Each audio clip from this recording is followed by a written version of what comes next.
అంతేకాదు యొక్క అశ్రములను పోల్చారు మాట్లాడు, అంటే ఆ యొక్క రాజకీయంలో అశ్రములుగా ఆయన మాట్లాడుతూ వచ్చారు.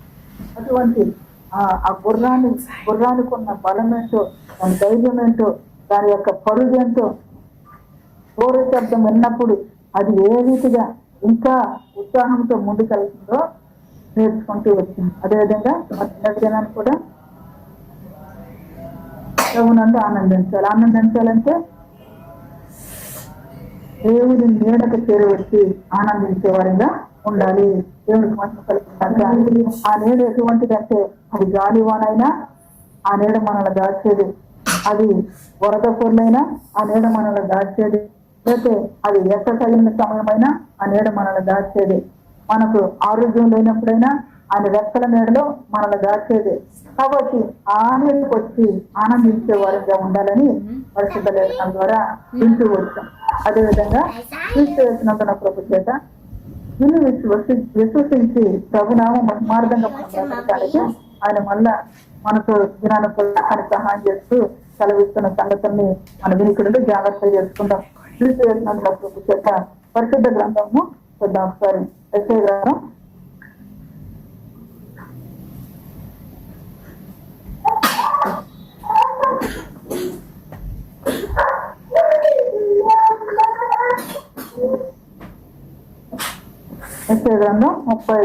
39వ అధ్యాయము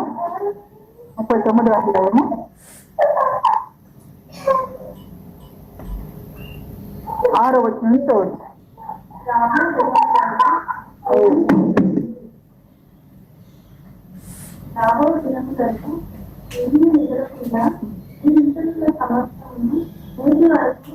యెషయా గ్రంథం 40వ అధ్యాయము 6వ వచనం.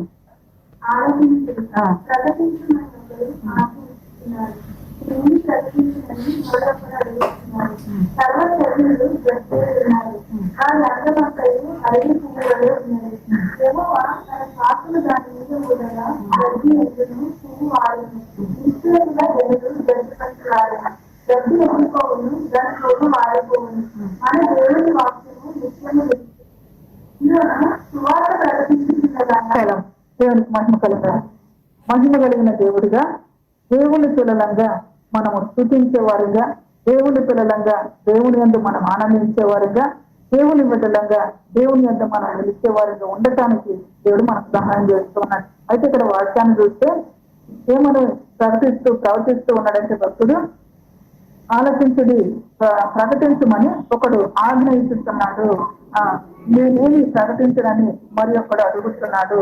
సర్వ శరీరులు గడ్డి అయి ఉన్నారు.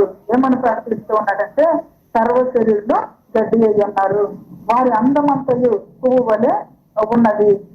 యెహోవా తన శ్వాసము దాని మీద ఓదగా గడ్డి ఎండును, పువ్వు వాడిపోవును, నిశ్చయముగా ఏనులు గడ్డి వంటి వారే అని జ్ఞాపకం చేశాను. గడ్డి వంటి వ్యక్తి దేవుని దగ్గర నిలిచేటట్లుగా దేవుని యొక్క వాక్యంలో ఇక్కడ చూస్తే మనకి ఆధారం జరుగుతుందా అంటే గడ్డి ఎండిపోతుంది, వాడిపోతుంది, లేకపోతే పువ్వు ఎండిపోతుంది, వాడిపోతుంది, రాలిపోతుంది అని చెప్పి కవి యొక్క లేఖనాలు సెలవిస్తూ ఉంది. అయితే తర్వాత ఇంకొక మాట అన్నారు, మనము మన దేవుని వాక్యము నిత్యము నిలుచును.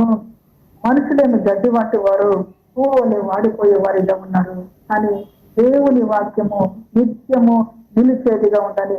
ప్రభు యొక్క లేఖనాలు సెలవిస్తూ ఉంది. క్రీస్తు యేసునందున ప్రభు చేత ఇది ఒక్క వ్యక్తితో చెప్తున్నానంటే అందరితో కూడా చెప్తున్నాడు. సర్వ శరీరము దాల్చిన ప్రతి మనిషితో కూడా మాట్లాడుతూ ఉన్నాడు. ఈ మాట భూమి మీద ఉన్న ప్రతి మనిషితో కూడా దేవుడి మాటలో మాట్లాడుతూ ఉన్నాడు. కనుక ఈ మనిషి దేవుని నిలిచి ఉండాలి. నిలిచి ఉండేటట్లుగా మన బ్రతుకును మలుచుకోవడానికి దేవుడు సహాయం చేస్తూ మాట్లాడుతూ ఉన్నాడు. సర్వశరులు గడి ఉన్నారు, వారి అందమైన అడవి పువ్వులే ఉన్నది. ఇదే మాట మన కీర్తన గ్రంథంలో ఒకసారి చూద్దాం. కీర్తన గ్రంథం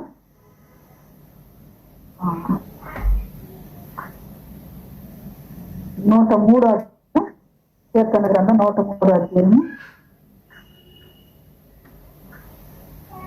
15 వచ్చింది.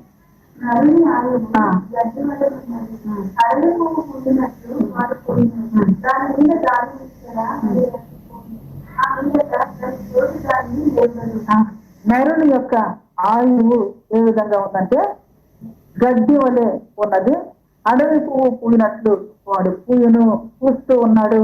అంటే పుడుతూ ఉన్నాడు, ఎదుగుతూ ఉన్నాడు. తర్వాత చూస్తే గాలి దాని మీద గాలి వీసగా అది లేకపోవును, ఆ మీదట దాని చోటు దాని నెరగదని పరిశుద్ధ లేఖనాలు సెలవిస్తూ ఉంది. మరి మనిషి బ్రతుకుని ఇంతగా పూర్తి మాట్లాడుతున్నాడు. ఇటువంటి మనిషి దేవుడి వద్ద నిలవాలి. నిలిచేటట్లుగా దేవుడే మనకు మార్గం చూపించి సహాయం చేయలేదాక నిలబెట్టే దేవుడి యొక్క కృపకు మనల్ని మనం అప్పగించుకుంటూ శ్రద్ధతో వింటాం అంటూ ఉన్నాడు. దాని మీద శ్వాసము దాని మీద ఊదగా గడ్డి ఎండును పువ్వు వాడిపోవను అంటూ ఉన్నాడు. మరి వాడిపోయింది, ఎండిపోయిన తర్వాత దాని చోటు మళ్ళా దాన్ని ఎరుగుదని చెప్పి లేఖనాలు సెలవిస్తుంది. నిశ్చయముగా జనులు గడ్డి వంటి వారే, ఈ ప్రజలందరూ కూడా గడ్డి వంటి వారే అని కవి యొక్క వాక్యం ద్వారా మాట్లాడుతున్నాడు. కనుక గడ్డి వంటి ఎండిపోయే వాడిపోయే పువ్వు లాంటి బ్రతుకులు దేవుని దగ్గర నిలబెట్టుకునేటట్లుగా మనమేం చేయాలి? దేవుని దగ్గర నిలిచేటట్లుగా మనమేం చేయాలి? దేవుని యొక్క వాక్యం ఏం సెలవిస్తూ ఉంటుంది? మరి మన బ్రతుకులు మనం ప్రభు దగ్గర ఏం నేర్చుకోవాలనేది శ్రద్ధతో వింటాం. వాడిపోను మన దేవుని వాక్యం నిత్యము నిలుచును. సియోను సువార్తను ప్రకటించుకున్నదానా, ఉన్నత పర్వతము ఎత్తుము.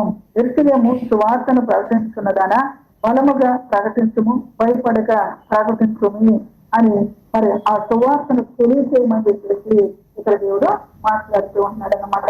మార్గాన్ని చూపించమని మాట్లాడుతూ ఉన్నాడు. ఎందుకంటే పువ్వు వలె రాలిపోయే వారిగా ఉండకూడదు. గాలి వీసి వాడిపోయి ఎండిపోయి పువ్వు వలె రాలిపోయి ఆ మీద దాని చోటు ఎరగని స్థితిలో ఉండకూడదని సువార్తను ప్రకటించు అని భక్తుడైన యెషయా ద్వారా దేవుడు ప్రవచంప చేస్తూ ఉన్నాడు. దేవునికి మహిమ కలుగుగాక. గమనించినప్పుడు దేవుని యొక్క వాక్యాన్ని చూడండి. కీర్తన గ్రంథం 37 అధ్యాయము కీర్తన గ్రంథం 37 అధ్యాయం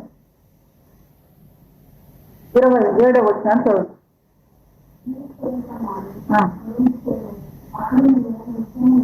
హల్లెలూయా. కీడు చేయుట మాని మేలు చేయము, అప్పుడు నీవు నిత్యము నిలుచుదువు. ఇప్పుడు దాకా ఏం చెప్పాడు? అది నిలవదు, అది రాలిపోయేదిగా ఉంది, అది వాడిపోయేదిగా ఉన్నది అని చెప్తున్నాడు. అయితే దేవుని యొక్క వాక్యాలను మనం చూస్తే కీడు చేయుట మాని మేలు చేయము, అప్పుడు నీవు నిత్యము నిలుచుడు అని ప్రభు యొక్క లేఖన సెలవిస్తుంది. క్రీస్తు వచ్చినంత ప్రభు చేత మనము ఆత్మీయంగా వృద్ధి అవటానికి దేవుడి జ్ఞాపకం చేసుకుని మన జీవితాన్ని క్రీస్తులో అంటుకట్టబడిందిగా, క్రీస్తులోనే ఎదిగి ఫలించేదిగా, క్రీస్తు అంటే నిలిచి ఆయన నామ మహిమార్థంగా బహుగా ఫలించేటట్టుగా మన జీవితాన్ని జ్ఞాపకం చేసుకుని చెబుతూ ఉన్నాడు. వాక్యము నిత్యము నిలిచేది. నిత్యము నిలిచే వాక్యము మన జీవితంలో ఉంటే ఆ వాక్యం ఏం చేస్తుందంటే, ఎవరైతే నా మాటలు ఎవరి ఎందైతే నిలుస్తుంది వాడి ఎందు నేనంటాను అంటున్నాడు. వాడు నిత్యము నిలిచి ఉండేవాడిగా ఉంటాడు. అందుకే ఇక్కడ చెప్తూ ఉన్నాడు, ఆ మాటలు మనలో ఉన్నప్పుడు ఆ మాట మనం ఏం చేస్తుందంటే నిలబెట్టేదిగా ఉంటుంది. ఆ నిలబెట్టేదిగా ఉంటుంది అని మనం అనుకుని వదిలేసే వారిగా కాక ఇక్కడ చూస్తే మాట చెప్తున్నాడు, కీడు చేత మాని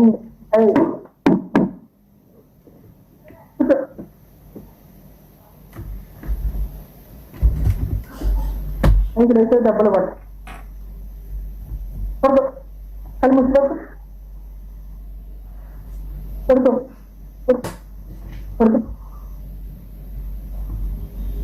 కూడా దేవుని యొక్క వాక్యం సెలవిస్తూ ఉంటుంది. మంచి దేవుడిగా మహిమ కలిగిన తండ్రిగా. అదే 37 అధ్యాయము 3వ వచనాన్ని ఒకసారి చూడండి.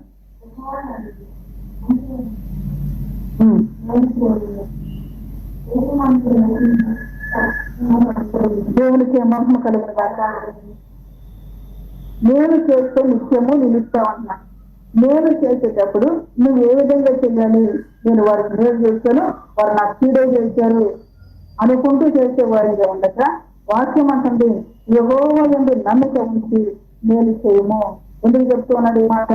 నిత్యము నిలవటానికి చెప్తాను, నిత్యము ఆయన యందు ఆనందించడానికి చెప్తాను, నిత్యము స్థుతించడం చెప్తాను, నిత్యము నిలవటానికి జ్ఞాపకం చేస్తూ ఉంటాను. మేలు చేసే మనసు మనకు ఉండాలి. మేలు చేసేది ఏ విధంగా చేసేవారిని ఉండాలంటే మరి యెహోవా యందు నమ్మిక ఉంచి మేలు చేసేవారిగా ఉండాలి అంటున్నారు. అదే సమయంలో కీడును మానివేయాలి అని కూడా జ్ఞాపకం చేస్తూ ఉన్నాడు. మహిమ కలిగిన దేవుడిగా దేవుని యొక్క ఉపదేశం వాక్యము నిత్యము నిలిచేది అంటున్నాడు. మనిషి నిలవలేకపోతున్నాడు, వాక్యం నిలిచేది. ఆ వాక్యాన్ని మన మనసులో పెట్టుకుని దేవుడు ఏం చెప్తున్నాడు? నేను మేలు చేస్తే దేవుడు యందు నమ్మిక ఉంచి మేలు చేయమన్నాడు. వాక్యము నిలిచేది కాబట్టి వాక్యాన్ని మనసులో పెట్టుకుని కీడు మనసులో పెట్టుకోకుండా మేలు చేసేవారిగా మనం ముందుగాక. కీడు మనసులో పెట్టుకుంటే కీడునే పోసుకుంటాం, కీడు మనసులో పెట్టుకుంటే కీడునే పోసు. ఆ మాటలు కూడా రాశాడు పరిశుద్ధ గ్రంథం. లేవు అంటే ఎక్కడ ఉన్నది? గలతీ పత్రిక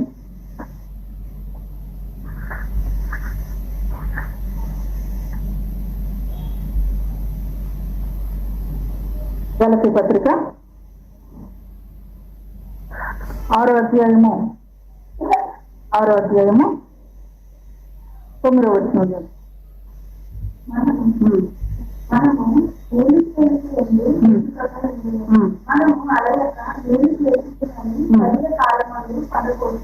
దేవుడికి మహిమ కలుగుగాక. ఆ పైన అంటాడు, మనము ఏది విచ్చేమో అదే కోసుకుంటాం, కీడుని విచ్చేమా కీడునే కోసుకుంటాం.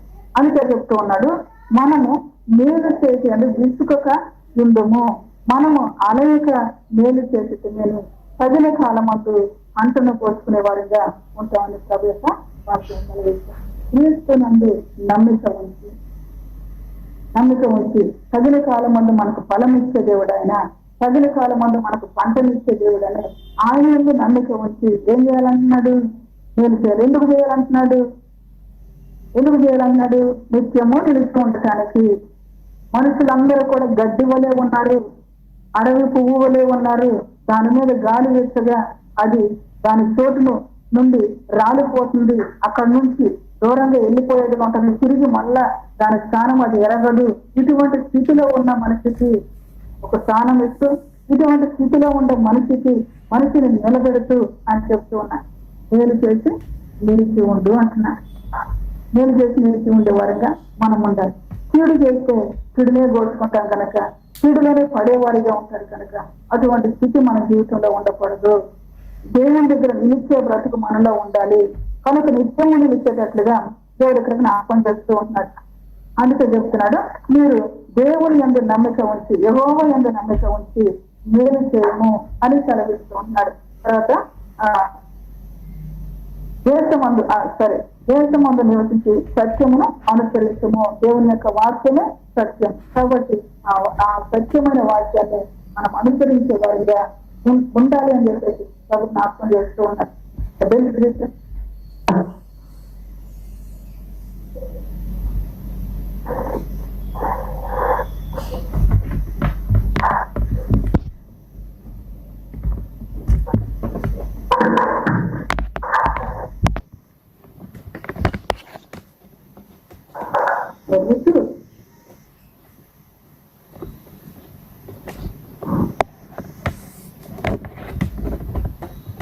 నేను ఇక్కడి నుంచి దాంట్లో తెచ్చినా నీకు డబ్బులు పడుతుంది.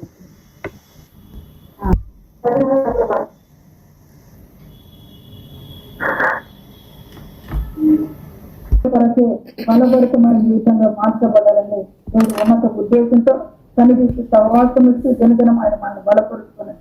బలపరిచే ఏకగా జ్ఞాపకం చేసుకున్నాడు. కీడు చేయక మేలు చేసే వారిగా మనం ఉండాలి. ఆ విధంగా ఉన్నప్పుడు మనం ముఖ్యమైన వద్ద నిలిచే వారిగా ఉన్నాం.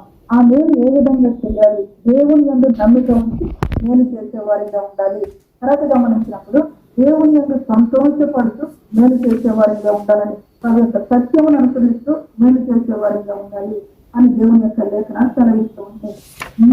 నీ మార్గము యెహోవాకు అప్పగించుకొని నీవు ఆయనను నమ్ముకొనము, ఆయన కార్యము నెరవేర్చును. అప్పుడు ఆ విధంగా మేలు చేసి నీ మనస్సును నీ మార్గాన్ని దేవుడికి అప్పగించు. దేవుడికి అప్పగించుకుంటే దేవుడే ఏం చేస్తూ ఉన్నాడంటే మన కార్యమును నెరవేరుస్తూ ఉన్నట్టుగా పరిశుద్ధ లేఖనాలు సెలవిస్తూ ఉంది. ప్రియమైన దేవుని బిడ్డలారా, మనము దేవుని యొక్క వాక్యాన్ని విశ్వసించి మేలు చేయడానికి విసిగిపోయేవారిగా ఉండకూడదు. ఎవరికి చేయాలి మేలు, ఏ విధంగా చేయాలి మేలు, మేలు ఆశించిన వారికి మేలు చేసేవారిగానే మనం ఉండాలి. మనం చేయగలిగిన స్థితి మన దగ్గర ఉన్నప్పుడు చేసేవారిగానే మనం ఉండాలి. అది ఏ రకమైన మేలైనప్పటికీ. ఎందుకంటే వాక్యం ఆ విధంగా చెబుతుంది. దాన్ని బట్టి ఒకసారి మీకు ఆ మాట కూడా జ్ఞాపకం చేస్తాను. చూడండి, సామెతల గ్రంథం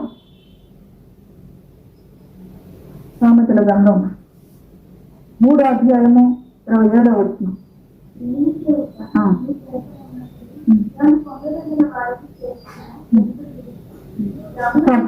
నేను చేయటం నీకు చేతనైనప్పుడు దానిని పొందదగిన వారికి చేయకుండా ఎదుకము. ఎవరో సరిగా వచ్చారు, వస్త్రం కావాలన్నా వస్త్రాలు మన దగ్గర ఉంటాయి. లేదని దాకా నీళ్ళు ఇస్తే మనం వేలు చేసిన వారం అంటే కీడు చేసిన వారము. చలిగా వణుకుతున్నప్పుడు మళ్ళీ తల్లిని తీసుకుపోయి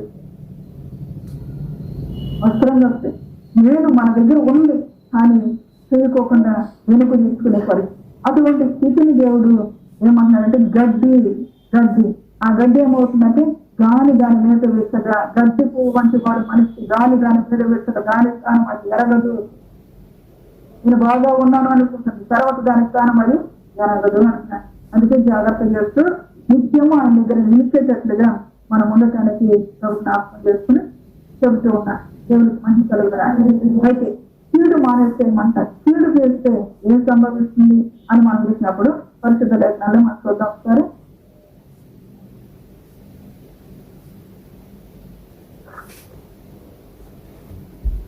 సమూయేలు గ్రంథం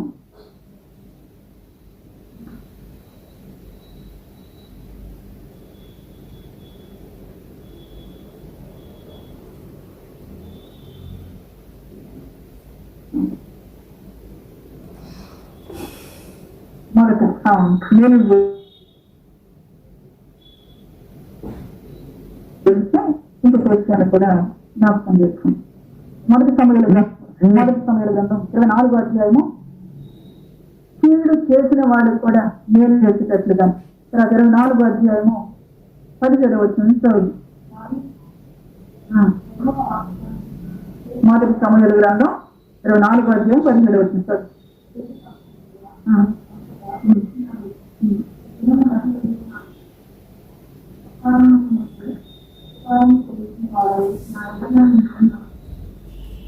ఉపకార బుద్ధిని వెల్లడి చేసేది గనక నీవు నాకంటే నీతి పరుడవు. ఒకరికి తన శత్రువు దొరికిన ఎడల మేలు చేసి పంపివేయిన ఈ దినమున నీవు నాకు చేసిన దానిని బట్టి యెహోవా ప్రతిగా నీకు మేలు చేయల దాకా నిశ్చయముగా నీవు రాజు వగుదువు. ఇశ్రాయేలు రాజ్యము నీకు స్థిరపరచబడినని నాకు తెలియను. వాక్యము నిత్యము నిలిచేది అన్నాడు. ఇప్పుడు దావీదు గుండెల్లో ఏముంది? వాక్యము ఏం చేస్తూ వచ్చాడు? కీడు చేసిన వ్యక్తికి దావీదుతో తోడుకుంటున్నాడు.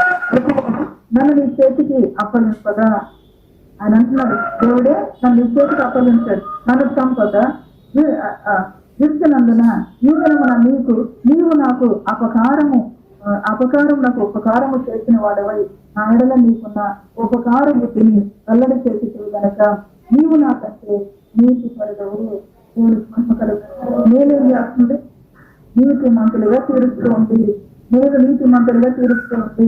దేవుడికి మహిమ కలిగిన కనుక ఆ తర్వాత చూపిస్తున్న మాటలు కూడా నీతి మంతులుగా తీరుస్తుంది. తర్వాత ఒకరికి తన శత్రువు దొరికిన మేలు చేసి పంపివేయిన ఈ దినమున నీవు నాకు చేసిన దాన్ని బట్టి యెహోవా ప్రతిగా ఏం చేయాలంటున్నాడు?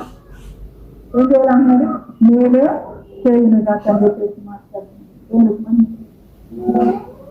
ఏమి కీడు చేశాను కానీ నువ్వు కీడుకు లేదు. కీడు చేసిన నాకు మేలు చేస్తూ వచ్చావు కనుక నీవు చేసిన మేలుకు ప్రతిగా యెహోవా నీకు మేలు చేయను. అందుకే యెహోవా యందు నమ్మిక ఉంచి మేలు చేయను. మేలు ఎందుకు చేయాలి? మన నిత్యము ప్రభు దగ్గర నిలవటానికి. దేవుడికి మహిమ కలుగుతుంది. అదే సౌలు అంటున్నా, నిత్యముగా నీవు రాజు వగుదువు. ఇశ్రాయేలు రాజ్యం నీకు స్థిరపరచబడని నాకు తెలియను. అంతేకాదు ఈ మేలు చేసిన దావీదుతో దేవుడు తన మాటను స్థిరపరుస్తున్న, తన రాజ్యాన్ని స్థిరపరుస్తున్న దావీదు దీపమును ఆర్పివేయకోకుండా స్థిరపరుస్తూ వచ్చినట్టుగా పరిస్థితులు నాకు కలిగిస్తుంది. ఆ సింహాసనం కూర్చుంటే వాటిని ఉండటం మానరాకున్నాడు. ఎందుకు అనగా నేను చేస్తూ వచ్చాడు. దావీదు హృదయంలో ఏముందంటే అభిషేకించిన వ్యక్తిని ఎవడో ముట్టకూడదు అని దేవుని యొక్క వాక్యం చెబుతుంది. వాక్యం నిత్యములు ఇచ్చేది కనుక దావీదు హృదయంలో వాక్యాన్ని పెట్టుకున్నాడు, వాక్యాన్ని నమ్మాడు, దేవుని నమ్మాడు, మేలు చేశాడు. మేలు చేసిన ఈ వ్యక్తిని దేవుడు ఏం చేస్తూ వచ్చాడంటే శాశ్వతమైన ప్రేమతో ప్రేమించాడు. తర్వాత తన సింహాసనాన్ని నిత్యం నిలిచేటట్లుగా చేస్తూ వచ్చాడు. దేవునికి మహిమ కలుగుతాడు. మంచి దేవుడు ఆయన, మహిమ కలుగుతుంది. ఆయన మాటలు మనం తలచేవులు పెట్టగా గ్రహించుకుంటే ఆయన వద్ద నిలిచే వారిగా ఉంటాం. ఎన్నిసార్లు ఉన్న ఆయన మాటను గ్రహించుకోలేక దేశంలో నివసిస్తూ సత్యాన్ని అనుసరించలేని వారిగా మనం ఉంటే నిలిచే పరిస్థితులు లేవు.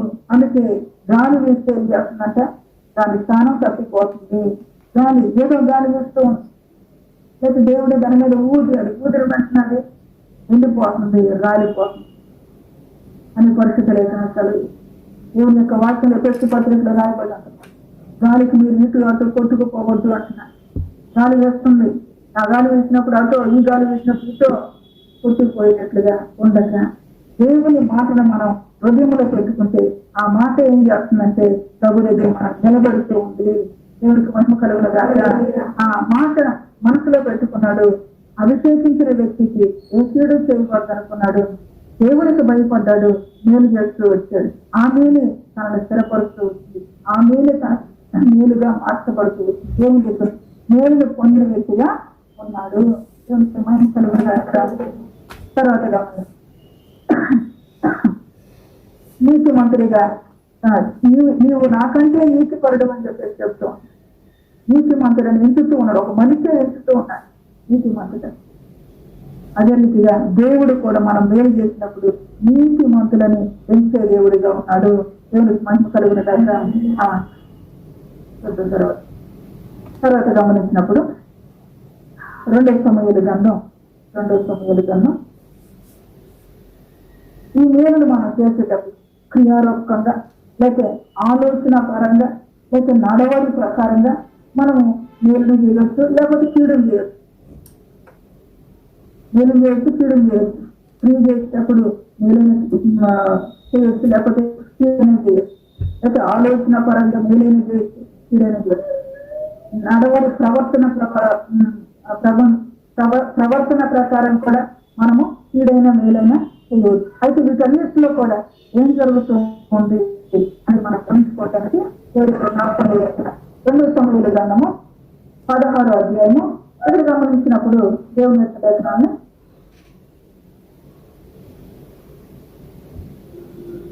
2 సమూయేలు గ్రంథము 16వ అధ్యాయం నేను చెప్తాను. 23వ వచనం చదువు. 23వ వచనం.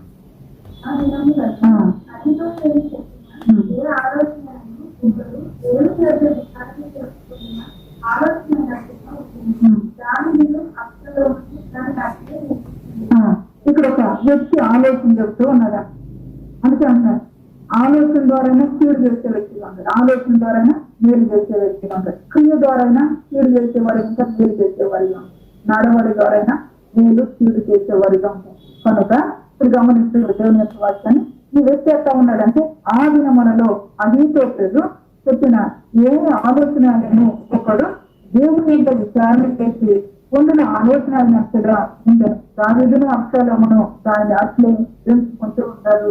అటువంటి సమయంలో ఈ అహీతోపెలు ఏం చేస్తూ వచ్చాడు చూస్తే 20వ వచనం ఒకసారి చదువుదాం.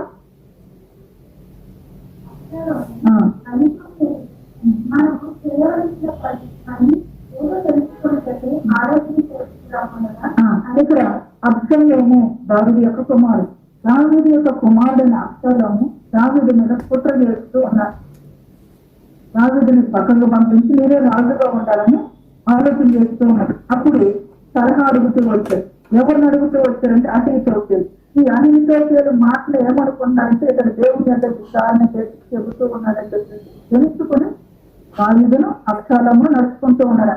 అటువంటి సమయంలో ఆ వ్యక్తి ఏం చేస్తూ వచ్చే 20వ వచనంలో అబ్షాలోము అహితోఫేలుతో మనము చేయవలసిన పని ఏదో చేస్తూ కొంత ఆలోచన చేయటము రమ్మనగా అహితోఫేలు నీ తండ్రి చేత ఇంటికి కావలి ఉంచబడిన ఉపపత్నుల యొద్దకు నువ్వు పోయిన నీవు నీ తండ్రికి అత్యుడ వయసు అవుతామని చెప్పేసి ఇస్రాయేలులందరూ తెలుసుకుంటారు. అప్పుడు నీ పక్షం ఉన్న వారందరూ ధైర్యము తెచ్చుకుంటారని చెప్పాను. ఏం ఆలోచన చెప్తున్నాడు? నేను చెప్పాడు, చీడు చెప్పాడా? చీడైన ఆలోచన చెప్తూ ఉన్నా. చీడైన ఆలోచన చెప్తున్నా. నీ తండ్రికి ఉన్న ఉపపత్ని చెరపమని చెప్తూ ఉన్నా. ఇది నేనే చీడా? చీడు. మీరేమనుకున్నారు? అన్నిటికీ ఆలోచన చేసుకుంటున్నారు. దేవుని ఎంత విచారణ చేసి చెప్పిన ఆలోచన అని చెప్పేసి అనుకుంటూ ఉన్నాం. అతని ఆలోచనలో ఏమన్నట్టు చీడు ఉంది, చీడు చేస్తూ ఉంది. సరే, ఆ అహితోఫేలు యొక్క ఆలోచన బట్టి మరి ఇతడు నడుచుకోవటం జరుగుతూ వచ్చింది. దావీదు తరమటం, దావీదు పారిపోవడం. అయితే దావీదు అని ఒక వ్యక్తి నిలబడి అతడు దావీదును రక్షిస్తూ ఇదంతా జరిగింది. కీడు ఇచ్చిన వాడు కీడే కోరుకుంటాడు అనే విషయాన్ని కూడా మనం తెలుసుకోవడానికి జ్ఞాపకం చేసుకుంటున్నాం.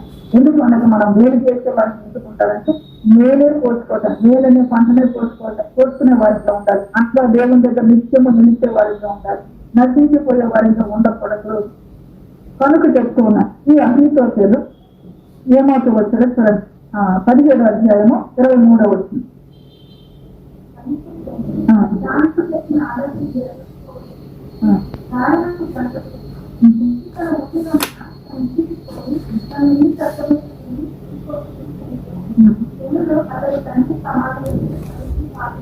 ఏమి ఇచ్చాడు ఇప్పుడు?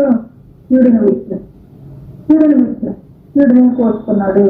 అనంతరం తాను అక్కడి నుంచి తన ఆలోచన నెరవేర్చబడుతుందని చెప్పేసి అక్కడి నుంచి వెళ్ళిపోయాక గాడిదకు గంటలు కట్టుకుని గాడిద మీద వెళ్ళి అక్కడి నుంచి వెళ్ళిపోయి ఇంటికి పోయి ఊరి పోసుకుని చనిపోయినట్లుగా పరిస్థితి లేఖనాలు సెలవిస్తుంది. దేవుని దగ్గర నిలవాలి, నిత్యము నిలవాలి. నిలిచే చేతంలో నిత్యం అంటే నిలవలి తన ప్రాణతను తీసుకుంటే. ఎందుకని అనగా తన ఆలోచన ఏముంది? కీడును ఉద్దేశించాడు, మేలును ఉద్దేశించలేదు. దావీదు ఉద్దేశించాడు సౌలు దగ్గర మేలును ఉద్దేశించాడు. దావీదు స్థిరపడుతూ వచ్చాడు. దేవునికి మహిమ కలుగుతాడు. ఆ స్థిరపడే జీవితం మనలో ఉండటానికి ఎవరు జ్ఞాపకం చేస్తూ ఉన్నారు. ఆ తర్వాత అబ్షాలోము ఏమవుతూ వచ్చాడు చూడండి. 18వ అధ్యాయము 19వ వచనాన్ని చదువుదాం. అబ్షాలోము కంకర గాడిద మీద వచ్చి పోతూ దావీదు సేవకులను ఎదురాలను. ఆ కంకర గాడిద యొక్క గొప్ప పచ్చటి వృక్షం యొక్క చిక్కు కొమ్మలకు కిందకి పోయినప్పుడు అతని తల చెట్టుకు తగులుకున్నందున అతడు ఎత్తబడి ఆకాశమునకు భూమికి మధ్య రాడుతుండగా అతని కింద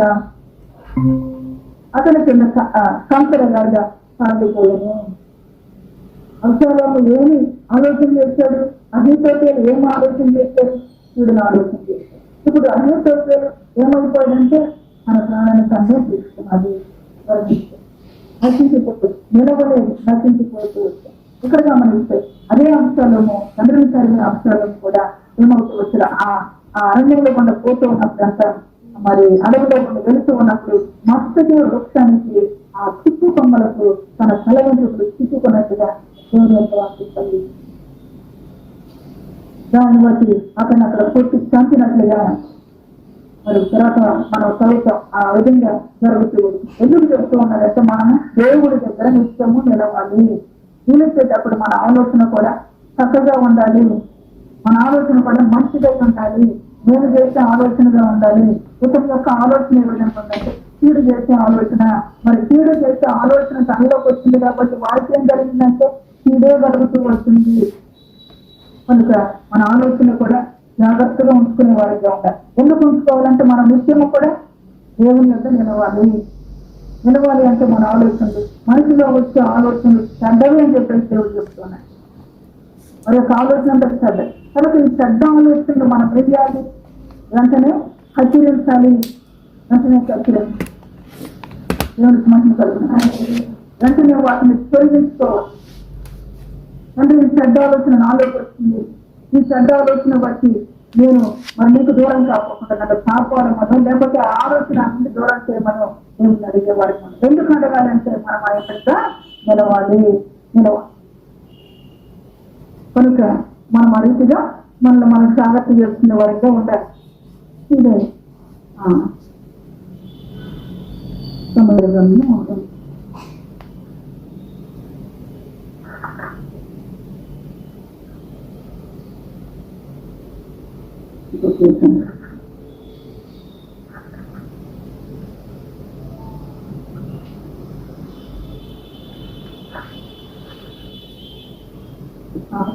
రెండో సమయంలో 13వ అధ్యాయం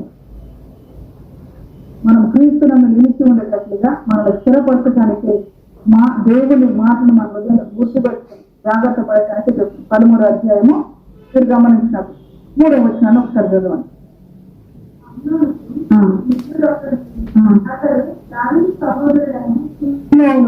మిత్రుడు, అమ్మోనుకు మిత్రుడు, స్నేహితుడైన వాడు మంచి మార్గాన్ని చూపించాలి, చెడ్డ మార్గాన్ని చూపించాలి. మంచి మార్గాన్ని చూపించాలి. అయితే ఇక్కడ ఏం చేస్తున్నాడు? అతడు దావీదు సహోదరుడైన సిమ్య కుమారుడు, అతని పేరు యెహోనాదాబు. ఈ యెహోనాదాబు బహు కపటము గలవాడు. మంచి వాడంటే కపటము కలిగిన స్నేహితుడైనాడు. దేవుని యొక్క వాక్యం చెప్తుంది. నిత్యము నిలిచేది దేవుని యొక్క వాక్యము. నిజ స్నేహితుడు ఎవరు అంటే మనం యేసయ్య. ఆయనతో స్నేహం చేసేవారిగా ఉండాలి. ఆయన స్నేహం చేసేవారు వాళ్ళు కలిసిపోయి ఎరుపుగా ఉంటారు. ఆ విధంగా దేవుని యొక్క వాక్యముతో మన హృదయము ఏకమయ్యేదిగా ఉండాలి. వాక్యం మనలో ఉండాలి. వాక్యాన్ని మనం అనుసరించాలి. సత్యాన్ని మనం అనుసరించాలి. ఆ రీతిగా ఉండాలి. కానీ ఇక్కడ గమనించాలి, ఈ అమ్మాయిలు తన యొక్క పిల్లలను మరి మోహించాడంట.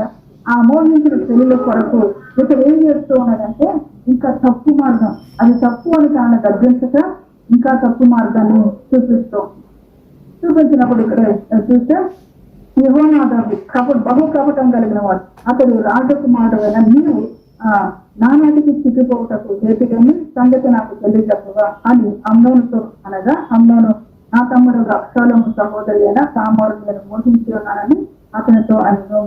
యెహోనాదాబు నీవు రోజు అయినట్టు వేషం వేసుకుని ఈ మంచం మీద పండుకొనమని అతనికి సలహా ఇస్తూ ఉన్నాయి, ఆలోచన చెప్తూ ఉన్నాయి. అందుకే మన ఆలోచనలో కూడా కీడు ఉండకూడదు, మేలే ఉండాలి.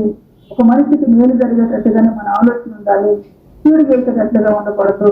ఇక్కడ ఏం చేస్తున్నాడు? అది తప్పు అని చెప్పేసి అతను గర్భించే స్నేహితుడు కదా మంచి మార్గంలో తీసుకెళ్ళాలి. కానీ ఏం చేస్తూ ఉన్నాడంటే మరి దేవుని యొక్క వాక్యం చూస్తే నువ్వు రోగి అయినట్టుగా వ్యవసాయం చేసుకో అంటున్నావు. వేసదారికి దేవుని రాజ్యం ఉందా? లేదు. మరి దేవుని యొక్క వాక్యాన్ని ఏం చేస్తాడు? దేవుడు చేశాడు. కీడు జరిగేటట్లుగా అక్కడ కార్యం తీస్తూ ఉన్నాడు. మంచి దేవుడిని చెప్తున్నారు, కీడుని మానుకుని మేలును చేయండి, మేలును చేస్తే నిత్యము నిలుస్తావు. కానీ కీడు చేసిన వారికి ఉన్నారు. ఆ తర్వాత మరి అక్షరాలను వారిని చంపటం ఈ పరిస్థితులన్నీ పరిస్థిత గ్రంథాలు మనం చూస్తాం. మహిమ కలిగిన దేవుడిగా చెప్తూ ఉన్నాయి. ఆయన యొక్క మాట నిత్యము నిలిచేది. ఆ మాటలు కాకుండా మనం వేరొక మాట ప్రకారం మనం వెళ్ళామా? అది ఎక్కడికి తీసుకుపోయిందంటే నాశనానికి, మరణానికి తీసుకుపోయి. ఇప్పుడు వీరి ఆలోచన ఈ విధంగా ఉన్నది కనుక వీరి ఆలోచన బట్టి ఏం జరుగుతూ వచ్చిందంటే వీడినే వరపోసుకుంటూ వచ్చారు. దేవుడి యందు నమ్మక ఉంటే నేను చేసే వారిగా మనం ఉండాలి. నేను చేసే మనసు ఒకవేళ లేదా, నేను చేసే మనసు లేదా, ఇది నా వాక్యాన్ని నిన్న మనం ఏం చేయాలి? ప్రభు ఎదురా తండ్రి నేను చేసే మంచి మనసు నాకు, నేను చేసే మంచి మనసు నాకు. దేవుడి యందు నమ్మిక ఉంచి నేను చేస్తుంది. దావీదు దేవుడి యందు నమ్మిక ఉంచి నేను చేస్తాడు. దావీదుకి తిరిగి దేవుడు నేనే అనుగ్రహిస్తూ వచ్చి నేను చేస్తూ వచ్చి ఈరోజు మన ఆత్మీయమైన జీవితం గాలికి ఇటు అటు కొట్టుకుని పోయేది కాక, లేకపోతే గాలికి వాడిపోయి రాలిపోయేటట్లుగా ఉండగా దేవుని యొక్క వాక్యం అందుకే అంటాడు ఆయన, నీవు నా మాటలను గట్టిగా పట్టుకో అని సెలవిస్తూ ఉన్నాడు. సామెతలుగా మాట్లాడుతుంటాడు.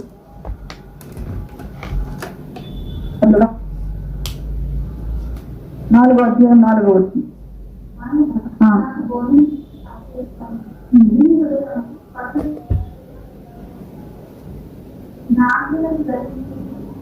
హల్లెలూయా.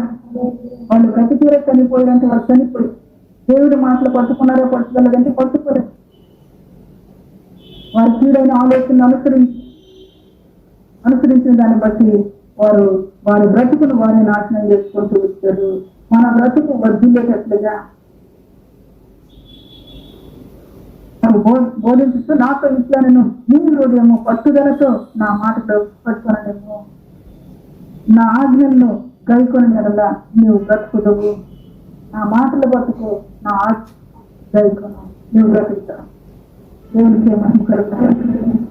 మంచి వాడిగా దావీదును చూస్తూ ఉన్నాం. దావీదు కడుపున ఇచ్చిన బిడ్డను కీడు ఆలోచనలో నడుస్తున్న వారిగా చూస్తూ మంచి బిడ్డలంగా మనం నిలిచి ఉండాలి.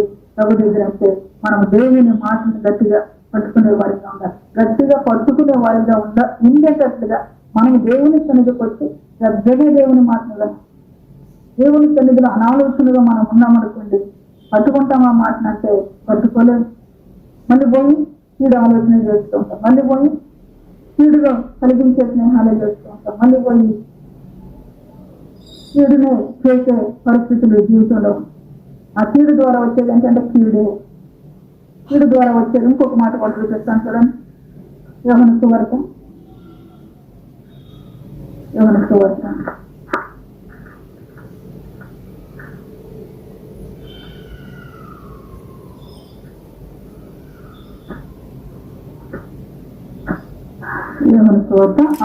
5వ అధ్యాయము 29వ వచనం. మేలు చేసిన వారు జీవ పునరుత్థానమును, కీడు చేసిన వారు తీర్పు పునరుత్థానమునకు బయటికి వచ్చారు. ఈ జీవితం ఎక్కడ ముగించిన ఆ తర్వాత అయినా కానీ జరిగేది ఏంటంటే, మేలు చేసిన వాడు జీవములోకి వస్తూ ఉన్నాడు, కీడు చేసిన వాడు తీర్పులోకి వెళ్తూ ఉన్నట్టుగా పరిస్థితులైనా సెలవిస్తుంది. మరి ప్రభు దగ్గర మనం నిలవాలి అంటే మేలు చేసేవారు ఒకనొక దినాన తీర్పు జరగబోతుంది. జరగబోయే సమయంలో కూడా మనం నిలిచి ఉండాలంటే భూమి మీద మనం ఏం చేయాలి? మేలు చేసేవారిగా మనం ఉండాలి. మనకు శాస్త్రమైంది.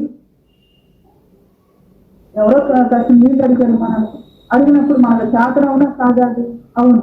అయినప్పుడు మరి ఆ గ్లాసు మనం ఏం చేసిన వారు మొత్తం కీడు చేసిన వారు, అదే గ్లాసు మీద అందరూ మనకి సరిపోతున్న కీడు చేసిన వారు అనగా నువ్వు చేసిన మేలుని ఎప్పుడు ఆయన మర్చిపోడు, మేలుని మర్చిపోడు. కనుక చేసిన మేలుని బట్టి ప్రత్యుపకారముగా ఆయన తిరిగి మేలుని చేస్తూ ఉన్నాడు. అంతేకాదు నిత్యం ఆయనతో నిలిచేటట్టుగా జీవపు పునరుత్థానంలోనికి ఆయన పిలుస్తూ ఉన్నాడు. హల్లెలూయా.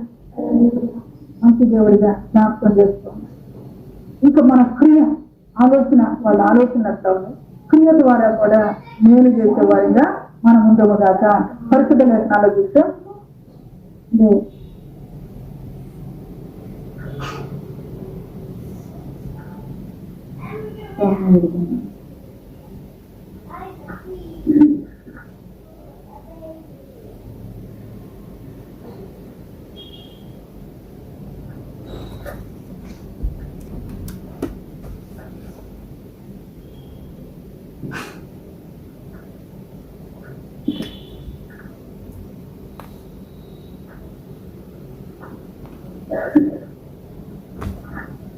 సమూయేలు గ్రంథం 2వ సమూయేలు గ్రంథం క్రియ ద్వారా దేవుని నామాన్ని మహిమపరుస్తూ ఇక 2వ సమూయేలు గ్రంథంలో మనం చూస్తే 7వ అధ్యాయం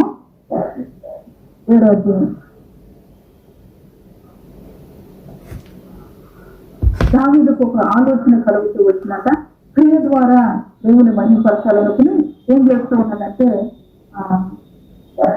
రెండవ వచనాన్ని చదువుదాం సరే.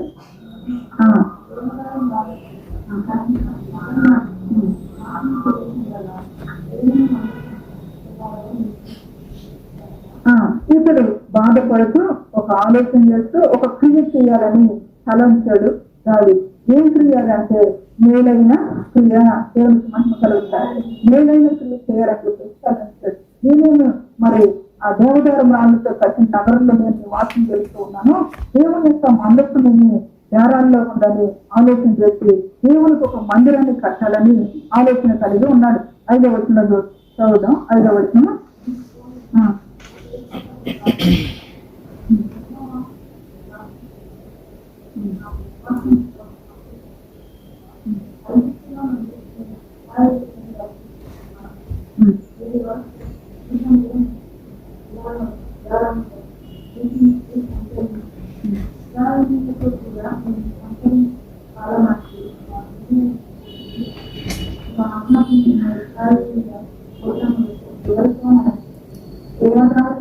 నేను మందిరాన్ని కావాలని చెప్పేసి కట్టమని చెప్పేసి నేను అనకపోతుందని చెప్పి దేవుడు మాట్లాడు.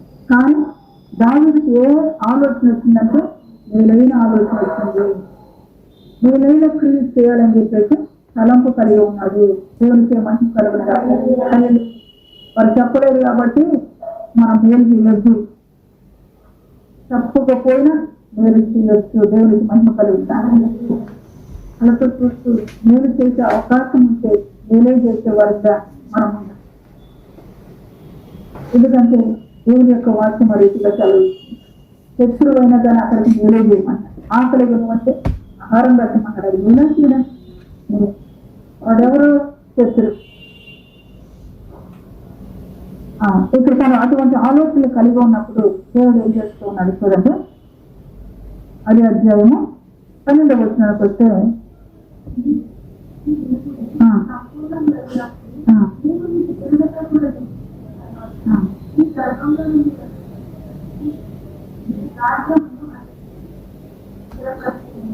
అతడు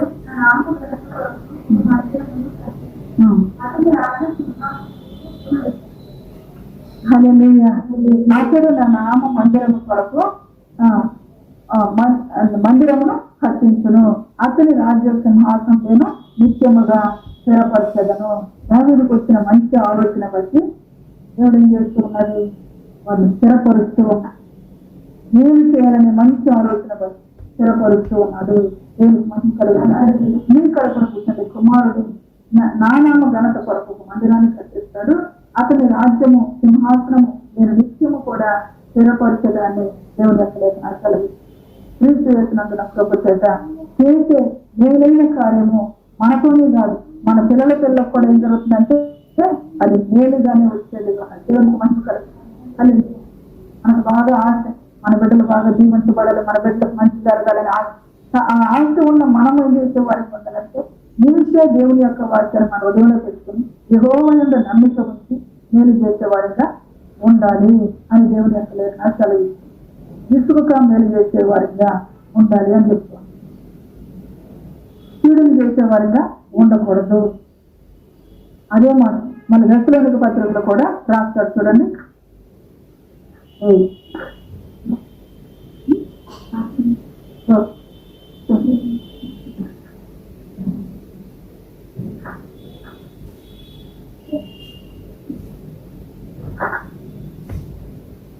మొదటి దశలోని రాసిన పత్రిక 5వ అధ్యాయము 15వ వచనం.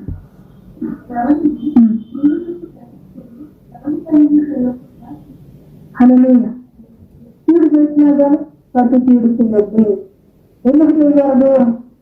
దేవుని దగ్గర మనం నిలవాలి. కీడు చేసిన వాడికి కూడా మేలే చేయాలి. దావీదు ఏం చేశారు? కీడు చేసిన వాడికి కూడా మేలే చేయాలి. మేలు చేసిన వాడికి జీవ పునరుద్ధానం ఉంది. మేలు చేసిన వాడికి పిల్లలకు కూడా దేవుడు మేలే చేస్తూ ఉన్నాడు, వారిని స్థిరపరుస్తూ ఉన్నాడు. మేలు చేసిన జీవితాన్ని దేవుడు జ్ఞాపకం చేసుకుంటున్నాడు. వారి యొక్క అవసరతను తీరుస్తూ ఉన్నట్టుగా, వారి యొక్క కోరికను సఫలపరుస్తున్నట్టుగా దేవుడి యొక్క దర్శనాన్ని కలిగిస్తున్నాడు. మంచి దేవుడిగా మనందరి జీవితాలు కూడా ప్రభునందు నిలిచేటట్లుగా ప్రభు జ్ఞాపకం చేసి సెలవిస్తున్నాడు. సొలొమోను మందిరాన్ని కట్టించాలని అనుకున్న తర్వాత ఈ అనుకున్నాడు కాబట్టి నా కుమారుని సరే దేవుడే చూసుకుంటాడు అని అనుకున్నాడంటే వాళ్ళకి ఒక ప్రార్థన చేస్తున్నాడు దేవుడు. నా కుమారుడు నీ కట్టలను అనుసరించి దేవుడికి మహిమ కలగడం.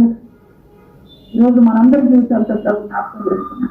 దేవుని యొక్క వాక్యాన్ని అనుసరించే దేశంలో జనులు సత్యాన్ని అనుసరించే నడిచే వారిగా ఉండాలి అని జ్ఞాపకం చేస్తున్నాం. సత్యాన్ని అనుసరించి నడవాలని ఆ కుమారుడు స్థిరపరుస్తాను అన్న తర్వాత అదే మార్గాన్ని మళ్ళా దావీదు కోరుకుంటాం. ఆ కుమారుడు సత్యాన్ని అనుసరించి నడిచే వ్యక్తిగా ఉండాలి అని మాట్లాడుతాం. ఇప్పుడు మందిరాన్ని కట్టాలని తలంచారు. అదేవిధంగా వాక్యాన్ని వినిన మన జీవితంలో నేను దేవుని దగ్గర నిలిచి ఉండాలి అని ఆలోచన కలిగిన మన జీవితంలో మనం కూడా దేవునికి మన హృదయం అనే మందిరాన్ని కట్టేవారిగా ఉండాలి అని కట్టడానికి దేవుడు జ్ఞాపకం చేస్తున్నారు. దేవుని స్థుతించేవారిగా, దేవుని ఎందుకు సంతోషించేవారిగా, దేవుని ఎందుకు నిలిచేది ఎప్పుడు అంటే వాక్యాన్ని అనుసరించినప్పుడు. నిలిచి ఉండేది వాక్యము, ఆ వాక్యాన్ని అనుసరించినప్పుడే నిలిచి దేవునికి ఒక ఆలయము కట్టేవారిగా, అందులో ఆయన నివాసం చేసేటట్లుగా. అమ్మాయి ఆలయం కట్టమంటే మేము అక్కడ కడతాం అనకండి. హృదయం అనే ఆలయము పట్టుకునేవారు. దేవుడు నివాసం చేస్తాడు. నేను ఫీడ్ చేస్తున్నాను అనుకో, ఈ ఆలయంలో దేవుడు అంటాడా? ఉండదు. లేకపోతే నా ఆలోచన ఫీడ్గా ఉందనుకోండి, దేవుడు అక్కడ ఉంటాడంటే ఉండదు. మరి ఈ ఆలయాన్ని కట్టుకోవాలంటే, దేవుడు నివాసం చేసేటట్లుగా ఆలయాన్ని కట్టుకోవాలంటే మనము ఈ వాక్యాన్ని, ఈ సత్యాన్ని అనుసరించేవారు, ఈ మార్గాన్ని అనుసరించేవారిగా ఉండాలి. దేవుడికి మంచి కలుగుడు దాకా. ఆ ఉండిన వ్యక్తిని సౌలు అంటున్నాడు, నీవు నాకంటే నీతి పరుడవు. వాక్యం మనం నీతి మందులకు తీర్చేదిగా. దేవుడే వాక్యమైన దేవుడి మాటలు చేస్తాడంటే నీతి మంతులుగా తీరుస్తూ ఉంటాడు. దేవుడికి మంచి కలుగు. ఆ మందిరాన్ని కట్టి మందస్థాన్ని అంటారు. మందస్థం బయట ఉంది, నేను తెలుసుకోవాలి. మందిరాన్ని కట్టాలి. మందస్థంలో ఏముంది? దేవుని కట్టడం. మందస్థంలో ఏముంది? అహరోను చిగురించిన కరం. మందస్థంలో ఏముందంటే మన్నా పాత్ర జాగ్రత్తగా క్రీస్తు యేసునందున్న కృప చేత ఇప్పుడు మన ఆలయం కట్టుకో. ఎందుకు? దేవుని యొక్క వాక్యం చేత మన ఆలయం కట్టుకోవాలి. మనలో దేవుడు ఉండాలి, దేవుల్లో మనం ఉండాలి. ఇది మనిషికి ఉండవలసిన గొప్ప గుణం అన్నమాట. ఈ విధంగా ఉండటానికి మనం ఏం చేసే వారికి ఉండాలంటే ఆ మందసము గుడారాల్లో దారాల్లో ఉంటుందని ఆ మందసాన్ని మందిరం కలిసి మందిరంలోకి తీసుకురావాలని దావీదు ఆశపడ్డాడు. మనము ఇచ్చేటట్లుగా దేవుని కట్టడ మన హృదయంలో ఉండాలి. వాక్యం కలిగింది, నా ఆజ్ఞలు నా కట్టడలు నువ్వు అనుసరించి గట్టిగా పట్టు, అవి నీ హృదయంలో పెట్టుకో, అవి నిన్ను కాపాడుతాయి, నిన్ను బ్రతికిస్తాయి. అదేవిధంగా దేవుని యొక్క ఆజ్ఞ మన హృదయంలో ఉండాలి.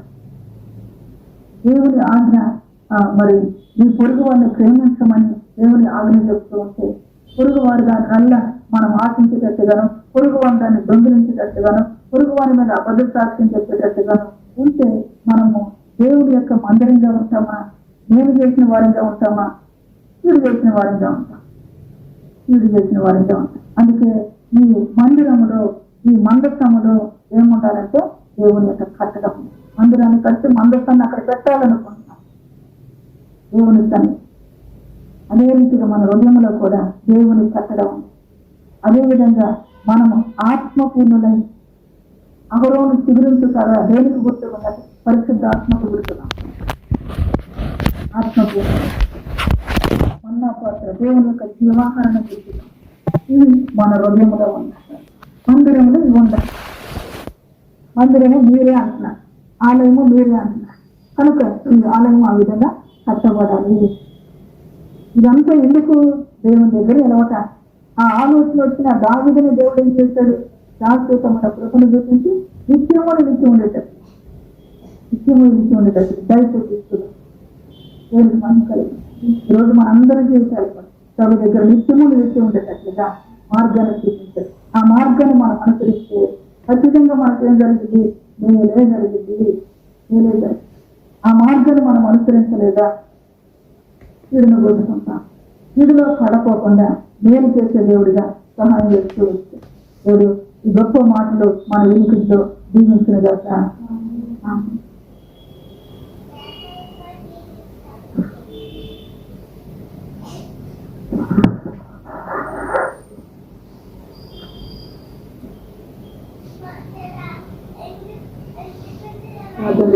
మంచి దేవుడుగా మహిళ పొందుగా నిత్యము ప్రభుత్వ మనం నిలవాలంటే, నిత్యము ఆయనతో ఆయన మనం సూచిస్తూ ఉంటే మన జీవితానికి జరిగే మెరుగు, నిత్యము ఆయన మనం ఆనందిస్తూ ఉంటే మన జీవితానికి జరిగే మెరుగు చెప్తూ, అదేవిధంగా నిత్యము నిలిస్తే ఏం జరుగుతూ ఉందో, నిలవటానికి ఏం చేయాలో దేవుడు తన యొక్క వాక్యం ద్వారా మన జీవితంలో మాట్లాడిన గనుడైన దేవుడిని ఘనపరుస్తూ మహిపరుస్తూ ప్రార్థన పూర్వక చూద్దాం.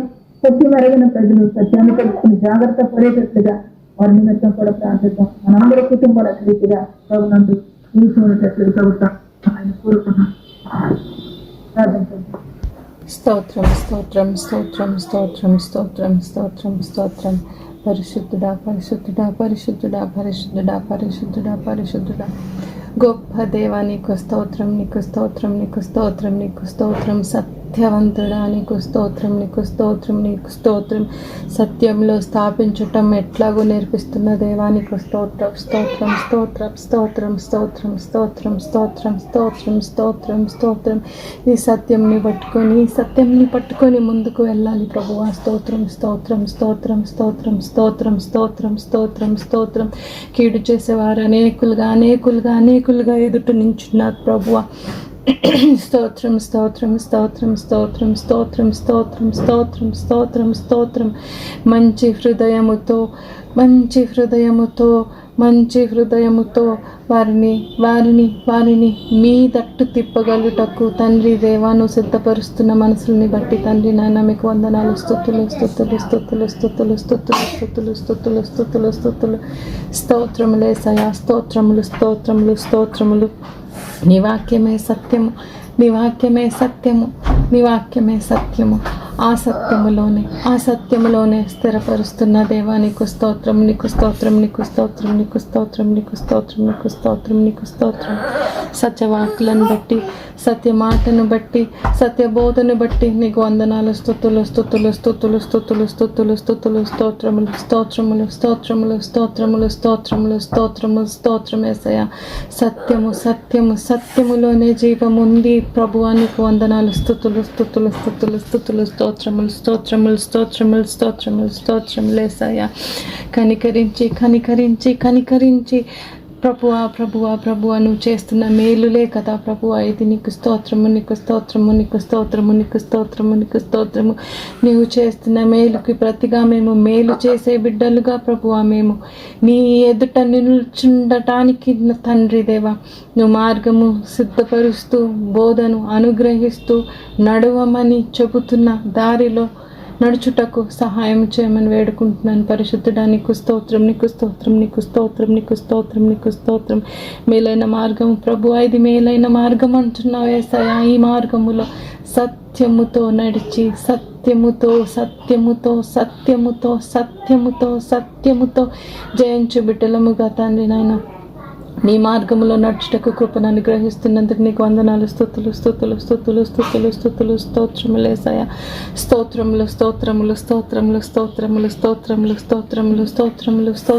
స్తోత్రములు. ఆశించిన దానిని ఊహించిన దానికంటే అత్యధికంగా చేసి ఇయ్యగలిగిన దేవానికి వందనాలు, స్తోత్రములు.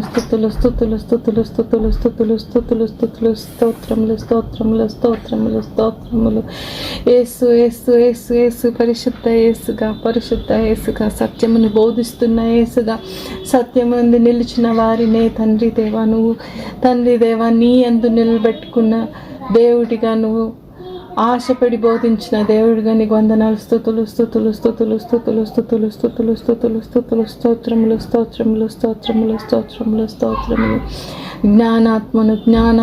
జ్ఞానాత్మను ఇచ్చి తండ్రి నాయన ఈ మాటలు సెలవిస్తున్నందుకు నీకు వందనాలు, స్తోత్రములు యేసయ్యా.